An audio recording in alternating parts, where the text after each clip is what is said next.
بسم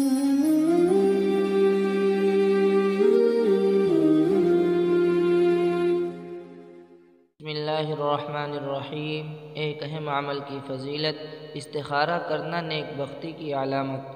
رسول اللہ صلی اللہ علیہ وسلم نے فرمایا، ابن آدم کی نیک بختی اور سعادت میں سے یہ ہے کہ وہ اللہ تعالی سے اپنے کاموں میں استخارہ کرے، اور آدمی کی بدبختی میں سے یہ ہے کہ اللہ تعالی سے استخارہ کرنا چھوڑ دے۔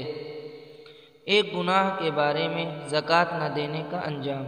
قرآن میں اللہ تعالیٰ فرماتا ہے، جو لوگ سونا یا چاندی جمع کر کے رکھتے ہیں اور اس کو اللہ تعالیٰ کے راستے میں خرچ نہیں کرتے، یعنی زکوٰۃ ادا نہیں کرتے، آپ ان کو دردناک عذاب کی خبر سنا دیجئے، جس دن اس سونے چاندی کو آگ میں تپایا جائے گا، پھر اس سے ان کی پیشانیوں اور ان کے پہلوؤں اور ان کی پیٹھوں کو داغا جائے گا، اور کہا جائے گا، یہی ہے وہ سونا چاندی جس کو تم نے اپنے لیے جمع کیا تھا، تو اب اپنے جمع کیے ہوئے کا مزہ چکھو۔ دنیا کے بارے میں، مال و اولاد دنیا کی زینت۔ قرآن میں اللہ تعالیٰ فرماتا ہے، مال اور اولاد یہ صرف دنیا کی زندگی کی ایک رونق ہے، اور جو نیک اعمال ہمیشہ باقی رہنے والے ہیں وہ آپ کے رب کے نزدیک ثواب اور بدلے کے اعتبار سے بھی بہتر ہیں اور امید کے اعتبار سے بھی بہتر ہیں، یعنی لہذا نیک عمل کرنے کی پوری کوشش کرنی چاہیے اور اس پر ملنے والے بدلے کی امید رکھنی چاہیے۔ آخرت کے بارے میں، جہنم کی گرمی۔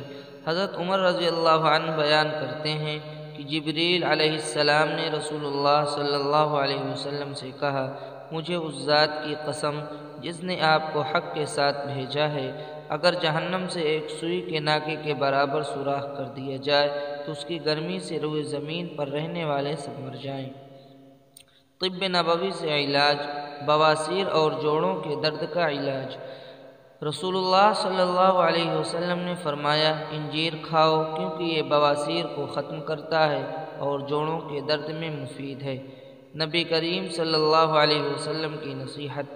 حضرت ابو ہریرہ رضی اللہ عنہ فرماتے ہیں، میرے خلیل رسول اللہ صلی اللہ علیہ وسلم نے مجھے 3 چیزوں کی وصیت فرمائی، میں ان کو مرتے دم تک نہیں چھوڑوں گا۔ ہر مہینے 3 نفلی روزے رکھنے، اور نماز چاشت یعنی کم از کم 2 رکعتیں پڑھنے، اور سونے سے پہلے وتر پڑھنے کی۔